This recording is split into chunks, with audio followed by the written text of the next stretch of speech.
pero hoy veremos algunos datos que quizás no nos recuerdan al pasado. Podríamos decir que es una empresa SaaS. El negocio tiene una escala enorme porque, como veis, los costes fijos. Alguno de vosotros se puede estar preguntando si esta puede ser una empresa para el largo plazo. Los mayores competidores de Gartner, Forrester y IDC, no han logrado replicar esto. Lo que sí es cierto es que el negocio no está muriendo. Para entender si el negocio se pueda estar deteriorando, podemos analizar, si miramos el Wallet Retention en periodos críticos más atrás del 2015, ¿qué pasó? Con lo cual podríamos pensar que, bueno, no necesariamente estamos en una disrupción estructural del modelo de negocio. Quizás la mayor ventaja competitiva, o incluso yo diría barrera de entrada, creo que el mayor valor de Gartner es esa información no es accesible por la IA. ¿Qué oportunidades o catalizadores se nos pueden presentar con Gartner o podemos vislumbrar con Gartner? Sin duda yo nombraría inicialmente Ask Gartner, digamos la IA que está desarrollando internamente Gartner. Es un chat de IA entrenado pues con la base de datos propia, privada de Gartner, con toda la información confidencial de auditoría, de entrevistas. Y el usuario entonces puede entrar y puede pedirle pues que le resuma un informe, que analice datos complejos, que le muestre datos segmentados, que le resuma un informe de cientos de páginas, dándole respuestas inmediatas, respuestas a cuestiones concretas. Y esto pues creo que sí que puede incrementar la frecuencia de uso de la herramienta y aportar valor. Claro, estamos en el momento quizás de mayor disrupción tecnológica de la historia, donde mayor rapidez en los cambios y la adopción de la tecnología, con una dificultad tremenda para estar al día en tecnología por la rapidez con la que evoluciona. Las grandes corporaciones, las grandes empresas necesitan estar a la vanguardia. Ya la empresa suficientemente tiene con el core de su negocio, con el día a día, con apagar fuegos o planificar o centrarse realmente en las ventajas competitivas y en el core de su negocio, como para tener que estar también un poco pendiente de esta evolución en la que hoy en día la tecnología se hace imprescindible si realmente quieres seguir compitiendo. Y en el momento que tu competencia adquiera una tecnología más novedosa que mejore, le haga más eficiente o reduzca costes, estás muerto. Sí que es verdad que, como suele pasar, tras el boom de toda la tecnología y con la IA posiblemente el patrón se repita, que es inicialmente hay un hype, una sobreexpectativa que todos pensamos que va a ocurrir mañana, como pasó con la crisis del .com, y luego viene la desilusión, donde las empresas empiezan a ver, como ya están viendo ahora, pues que quizá los costes que supone la implementación de la IA no tienen retornos tan inmediatos como creían. De hecho, he leído que menos del 30% de los líderes afirman que están satisfechos con los resultados que están obteniendo. Problemas de alucinaciones, problemas de mala información, todo esto tiene que madurar. Seguramente será un avance histórico al nivel o superior a la revolución industrial o al internet, pero requiere su tiempo de maduración, donde se tienen que limar asperezas y un poco. Entonces, en ese momento, los directivos de las empresas entran en pánico. No sabe muy bien por dónde tirar, si esperarse, si hacerlo, si la competencia lo hace yo me quedo atrás, y entra un momento de pánico porque perder un año o que se te adelante la competencia puede suponer perder una cuota de mercado que luego te puede llevar varios años recuperar. Entonces quizás sea en este momento donde las empresas quizás necesitan más informes analíticos que le den seguridad, informes comparativos, la consultoría que le permita reestructurar la estrategia y tomar decisiones un poco más consensuadas o acertadas. Entonces Gartner, ante la pérdida de clientes que quizás está teniendo por las subidas de precio o empresas que no pueden pagar esa licencia, está intentando abarcar otros sectores con objeto de infiltrarse en otras capas de la empresa, redirigiendo sus ventas pues quizás a sectores como las empresas industriales, la distribución, la salud, la alimentación, industrias quizás más rezagadas tecnológicamente, que no están a la vanguardia de la tecnología, más rezagadas en la digitalización y que ahora sí o sí tienen que llevar a cabo esos proyectos para realmente ponerse a la vanguardia. Otra estrategia que está siguiendo Gartner es hacer contratos más pequeños, en lugar de obligar a la empresa, sobre todo a la mediana y pequeña empresa, a comprar un paquete completo, digamos, a hacer subdivisiones, asientos más económicos que se puedan permitir. Finalmente, en una empresa que ya de por sí es poco intensiva en capital, quizás con la IA aún puede ahorrar más costes, que prácticamente es coste humano, y a la hora de hacer más eficiente pueda mantener sus márgenes. En cuanto a riesgos, mencionar por ejemplo las plataformas de reseñas peer-to-peer. El ejemplo típico es G2. Ya Gartner adquirió varios competidores en esta línea, lo ha terminado vendiendo, eso lo comentamos al principio del vídeo. Sí que en la venta que hizo recientemente Gartner de toda la parte de Digital Market se quedó con el Gartner Peer Insights, que sí que opera internamente, y esto quedó fuera de la venta que hizo de su división digital. Y entonces es como una herramienta de reseñas, es así como un TripAdvisor del software o de proveedores, y ahí crean campañas utilizando enlaces personalizados de captación de leads. Algo crítico sí que es cuando el management es preguntado por la desaceleración del crecimiento, pues te empieza a hablar de macro, de aranceles, de cómo el Dodge y cómo el gobierno federal pues ha recortado el gasto en los proyectos, de los tipos de interés, pero no te habla realmente de pues las amenazas o la competencia que pueda estar afrontando el negocio y que le pueda estar quitando cuota de mercado en el proceso de decisión de compra de las grandes empresas. Esto sin duda es algo incómodo, evidentemente, y a mí sí que no me gusta que el management no lo aborda abiertamente y da explicaciones convincentes. Sí, sin duda es un riesgo que herramientas SIA podrían redactar informes básicos de mercado pues bastante baratos, pues con la fuente que hay. Sí que es cierto que puede haber información que no es congruente, que es falsa, que no es correcta, pero en líneas generales, como decíamos, si a lo mejor un 80% de fiabilidad, incluso la información puede ser mucho más auténtica, porque no está referenciada o está apagada. ¿O sí? Entonces el argumento de, entre comillas, nadie ha sido despedido por contratar a IBM, pues está perdiendo fuerza en la era de la IA, en épocas de recortes como la que estamos viendo ahora, donde se intenta recortar el presupuesto de los departamentos de tecnología, pues la suscripción a Gartner supera los $50.000 por asiento aproximadamente. Lo primero que recortan los departamentos de compra quizás pueda ser esto o parte de ello.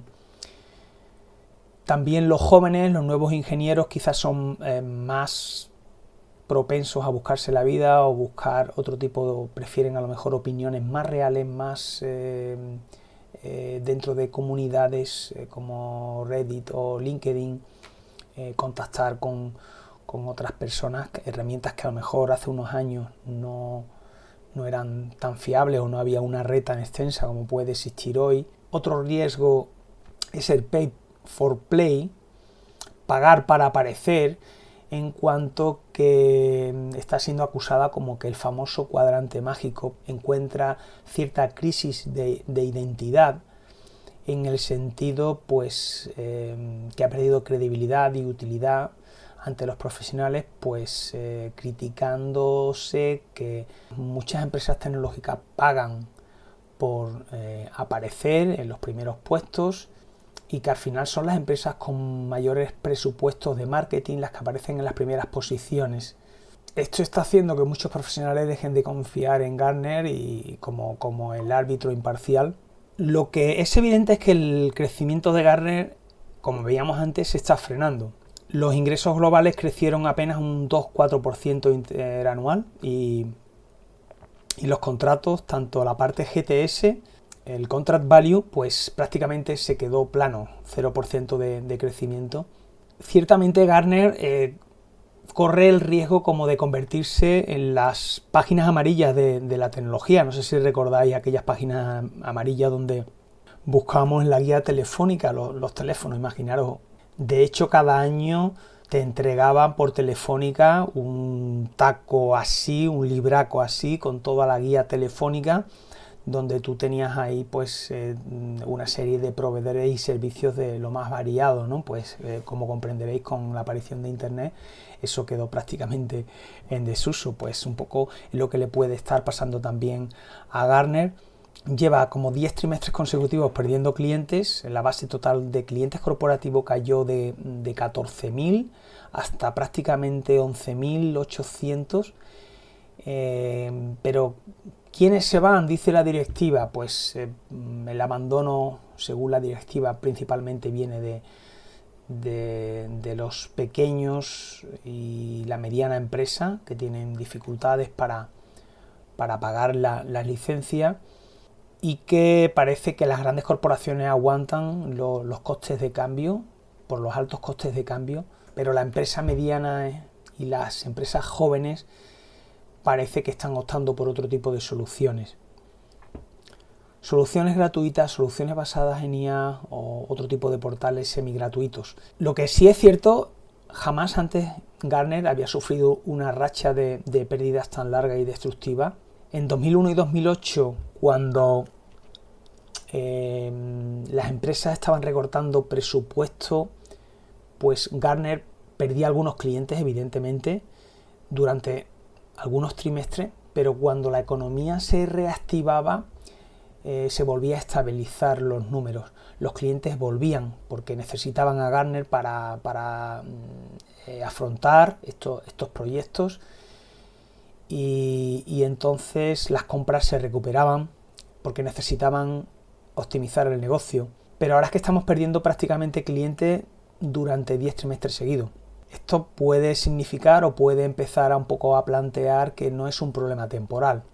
Históricamente el cuarto trimestre siempre era el año estrella, donde digamos entraban más contratos cuando las empresas cierran sus presupuestos, sobre todo las grandes, y aquí se producía un pico bastante alto de renovaciones y nuevos contratos, y a partir de finales del 22 este pico estacional de fin de año ha desaparecido. Y aquí podemos ver los dos segmentos, el de GTS, que es el de tecnología, y el de GBS, que es el de resto de sectores. La propia compañía en el 10K, en el apartado de riesgo, en el ítem, no recuerdo si el 7, comenta como riesgo que también su contenido puede ser expuesto a internet, pues por algunos LLM que acceden a esa información privada.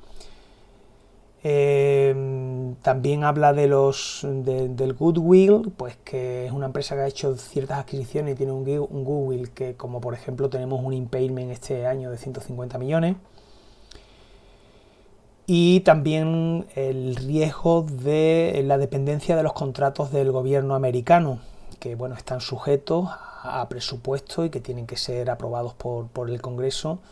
Y entonces aquí tenemos el eterno dilema del alto endeudamiento de los gobiernos, no solo del americano, versus la necesidad de innovación y adaptarse a las nuevas tecnologías de los gobiernos, pero bueno, que no tienen la misma necesidad que puedan tener las propias empresas. Grandes clientes, tanto de las consultoras como de empresas como Gartner, pues son al final los departamentos gubernamentales que acceden a este tipo de empresas para que les asesoren o le puedan un poco orientar en todo este tipo de decisiones. En Estados Unidos le pegas una patada a la piedra y saltan 3 demandas. Múltiples despachos de abogados pues se han presentado una demanda colectiva alegando pues que las divulgaciones o la información que la directiva ofreció sobre el contract value y el desempeño del segmento consulting en el 25 no fue fidedigna. La verdad es que este tipo de cosas es muy difícil de demostrar y yo pues dudo que tenga mucho recorrido. Si entramos en la parte del equipo directivo, el CEO, el 5% digamos representa el salario base y el 95% es variable. Ese 95% está representado el 88% por equity, SARs y PSUs. Los SARs sabéis que es Stock Appreciation Rights, son como derechos de revalorización de acciones, es decir, se fija un valor de la acción y se paga bien en acciones o bien en cash todo el valor que supere ese límite que se ha fijado previamente en un momento del tiempo. Te lo paga la empresa, con lo cual digamos que el trabajador no tiene que poner un duro, se lo da toda la empresa, o bien en acciones o bien te lo da en cash. Hay un periodo de consolidación o de vesting, digamos a lo mejor asociado a permanecer en la compañía X tiempo, cumplir unos objetivos para poder cobrarlos y luego pues cuando llega la fecha límite la empresa te paga. A diferencia con las stock options, el trabajador no tiene que desembolsar un duro, todo te lo paga la empresa. Sin embargo, las PSUs pues son Performance Unit Obligations, que van por rendimiento. Esto prácticamente son los incentivos del 24 y del 25. O sea, sí que es cierto que cuando el 95% de ese variable depende de objetivos, aquí la clave está en quién pone esos objetivos y cuáles son esos objetivos. Claro, si el objetivo es fácilmente alcanzable, pues estamos haciendo trampas, ¿no? Ese salario variable está dividido entre un bonus a corto plazo anual y un bonus o LTM, que es el Long Term Incentive, que digamos es a largo plazo, normalmente a 3 o 4 años, entre 3 y 5. El anual, que fue de 1.483.000 en el 25 versus 1.958.000 en el 24. El KPI, o sea, el objetivo es 50% EBITDA ajustado con divisa constante, pero aquí viene la trampa, excluyendo la parte del gobierno federal. A ver, como ellos sabían que iba a funcionar mal, lo quito de la ecuación. Echa la ley, echa la trampa. Y el otro 50% asociado al revenue. También ex divisa, excluyendo también el negocio federal. Este es el que más se ha deteriorado en el último año, lógicamente por el recorte. De esa forma, pues en el año 24 no hay ningún objetivo que esté ligado a ningún objetivo de la compensación está ligado al despliegue de capital, al retorno de ese capital, a free cash flow. No, EBITDA ajustado quitando gobierno federal y revenues, que es tan fácil como adquirir empresas para incrementar el revenue o subir precio. Y esto pues ocurrió exactamente en el mismo año en el que el crecimiento del contract value pues fue prácticamente de un 1%, es decir, flat, plano, un 4%. Si quitamos la parte del gobierno federal, hubiéramos crecido un 4% si eliminamos esa parte. y la acción pues cayó más de un 60%, un 80% prácticamente si nos remitimos a un par de semanas. Entonces, la clave aquí es que mientras que la directiva cobraba sus bonus multimillonarios, los accionistas perdían prácticamente un 80% de su capital. A ver, sinceramente, yo no me siento cómodo invirtiendo en empresas acompañado de estos tipos en el largo plazo, porque están más interesados por su propio culo y hay una total desalineación o falta de alineación con los accionistas de la compañía.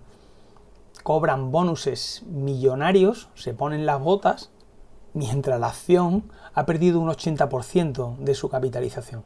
Y luego tenemos la parte de incentivos de largo plazo, donde el 70% son PSUs, Performance Share Units, o sea, vinculadas a objetivos del negocio, 11,6 millones versus 10,6 para el CEO, y aquí sí que el 100% está asociado a Contract Value, al valor añadido de los contratos de suscripción vigente, que es como el leading indicator de los ingresos futuros recurrentes, y un vesting del 25% por año durante 4 años. El vesting, digamos, es cuando puede ejecutar las stock options para convertirlas en acciones y luego, pues evidentemente, las puedes vender. Y luego el otro 25% son SARs. Están ligados 100% a la apreciación del precio de la acción.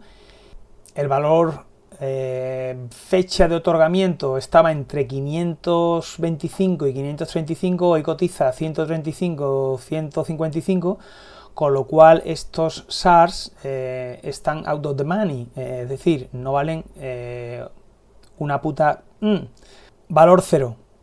Pero claro, estos son en 4 años, con lo cual aquí hay unos tremendos incentivos si quieren cobrar esta parte a que la acción esté al menos cerca de 500 para que puedan cobrar estas compensaciones. Aunque tienen 4 años, sí que está interesante que se obliga al CEO a tener 6 veces su salario base en acciones, pero claro, el salario base es tan pequeño, pues que la verdad que no pita.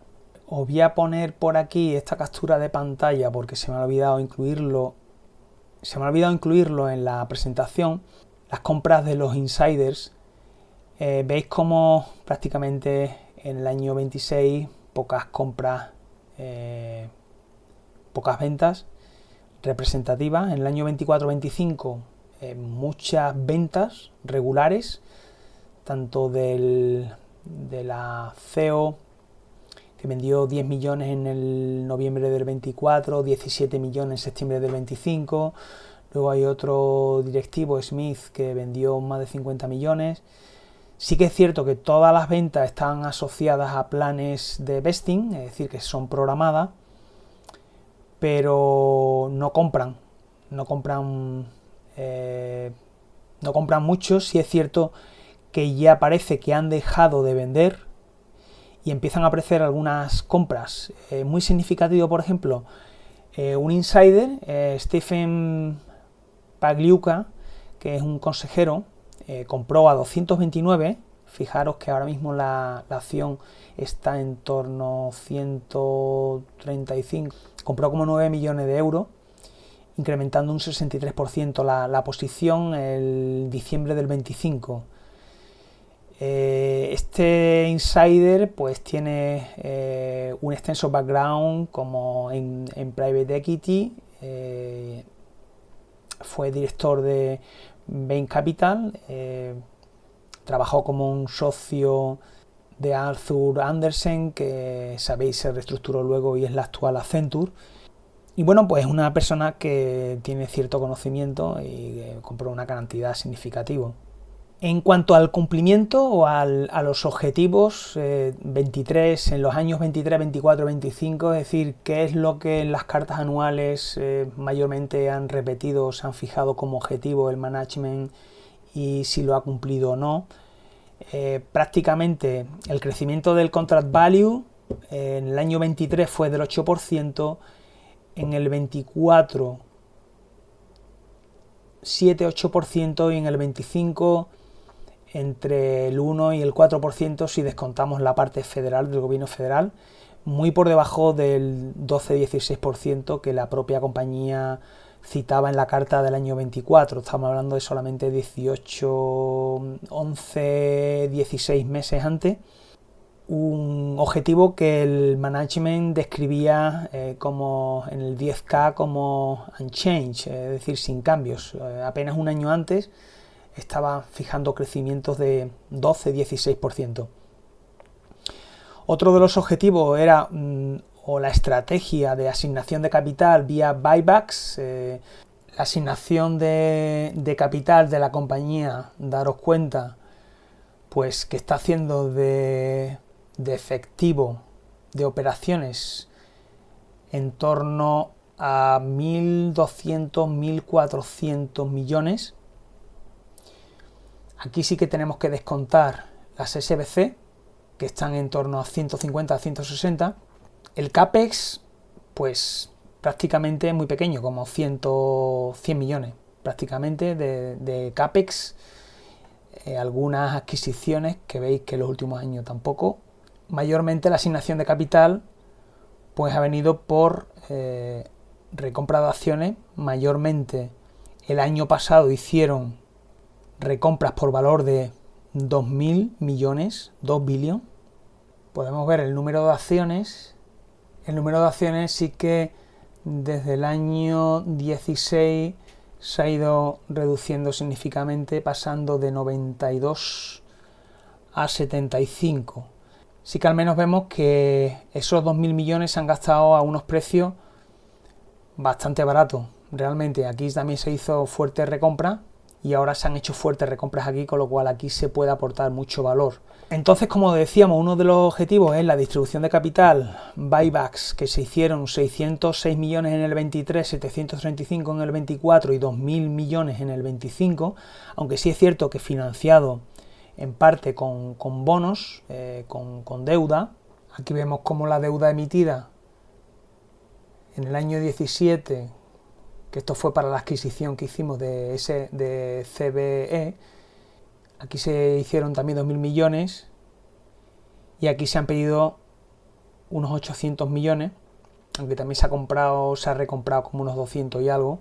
La deuda neta, pues bueno, ha crecido un poquito, pero tampoco es despreciable para una empresa que escupe dinero con un negocio y con una conversión de beneficio a free cash flow realmente impresionante.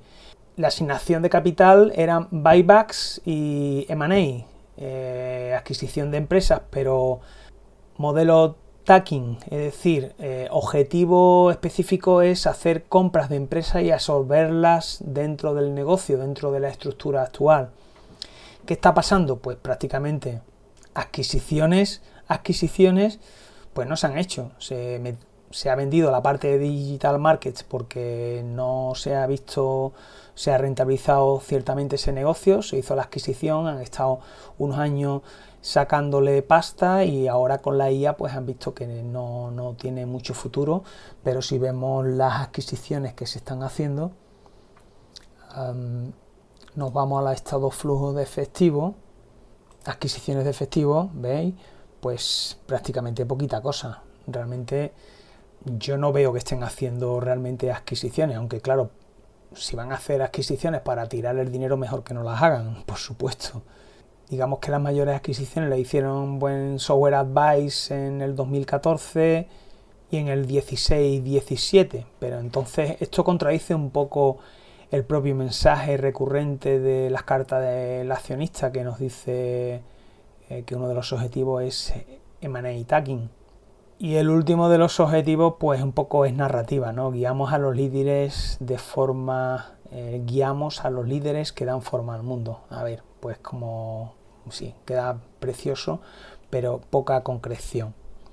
Sí es verdad que en el guidance de la compañía, en el Q1 del 26, en la earnings call, asume una aceleración del crecimiento del contract value.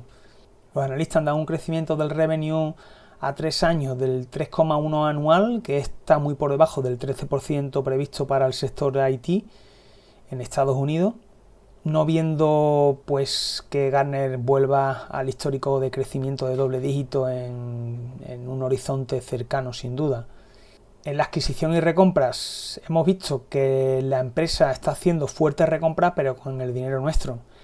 Los insiders con su dinero no están comprando la empresa. Eso pues evidentemente denota, excepto ese insider que hemos comentado, que mucha confianza no están mostrando. Sí que es verdad que Gartner ha superado ampliamente a sus rivales, sobre todo Forrester, y si intentamos ver una valoración así a muy grosso modo, porque sí que no he analizado los números de la compañía en detalle porque no me terminaba de convencer para seguir profundizando, pero sí a grosso modo sí que parece que está tremendamente barata.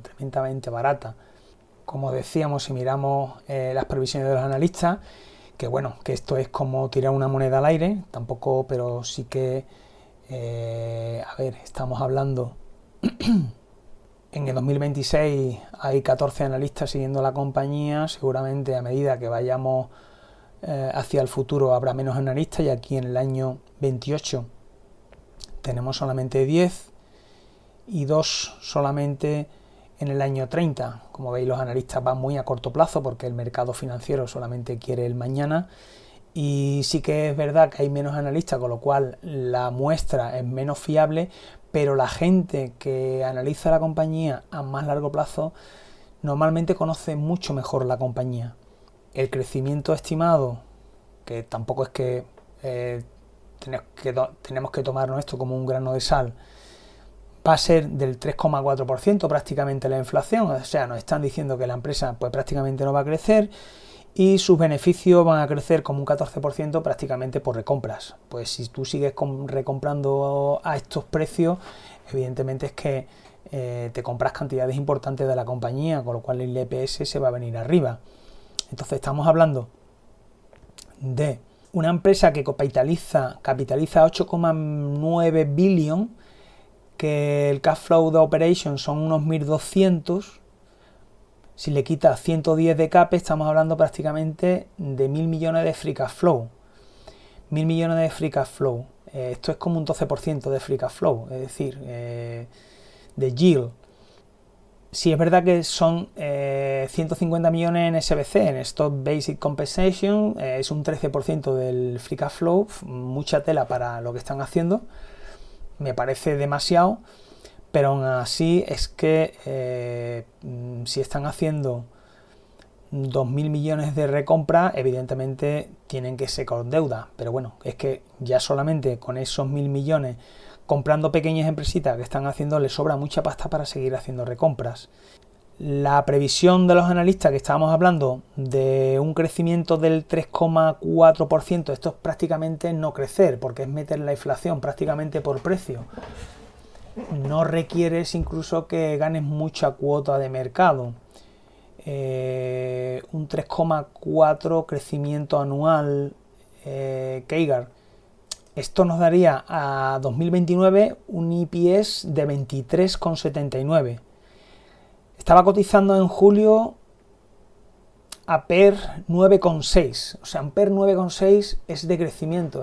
Está pensando en una empresa que va a decrecer. Daros cuenta que si esos 23, ¿vale? No digo 23,79, esos 23 a 15 veces, que es una empresa pues a lo mejor de medianamente calidad como esta, que no requiere poco intensiva en capital, con los márgenes que tiene, con necesidad de poco CAPEX, 15 veces nos vamos a 3,45, o sea, es una barbaridad. Si está a 135, esto sería un 150%. Un 36% anual, vale, no, vamos a ponerle, o sea, es una empresa que está en un decrecimiento estructural, vamos a ponerle a 12 veces. A 12 veces estaríamos hablando 2,76, eso es un 135. Bueno, lo puedes poner más abajo, ¿vale? Yo creo que a 9,6 está súper barata, pero a mí para el largo plazo no me termina de convencer, porque creo que riesgos hay.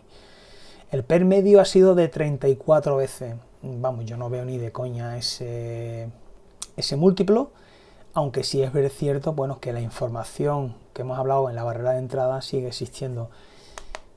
me parece extremadamente barata, que incluso, vale, que pueda ser a 12 veces, que una empresa de esta calidad pueda cotizar a 12 veces, aún así tenemos un margen de seguridad importante. Para hacer trading puede ser, yo me gustaría verla hacer un nuevo mínimo para hacerle una entradita, pero para el largo plazo no la vemos, no lo sé. ¿Qué pensáis? ¿Os ha gustado cómo lo veis? ¿Estáis alineados con mi idea? ¿Veis que sí? Seguramente muchos de vosotros. Dividendo no tiene, es otra opción que empiece a dar dividendo, porque Free Cash Flow tiene. A estos precios, la verdad que recomprar está barata, creo que asigna más valor. Si el precio se va arriba, quizás tuviera más sentido que diera un dividendo más que comprar a precios más altos.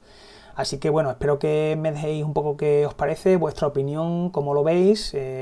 Muchas gracias por seguir hasta aquí, ¿vale? Y nos vemos en el próximo vídeo, ¿vale? Un abrazo, autodidactas.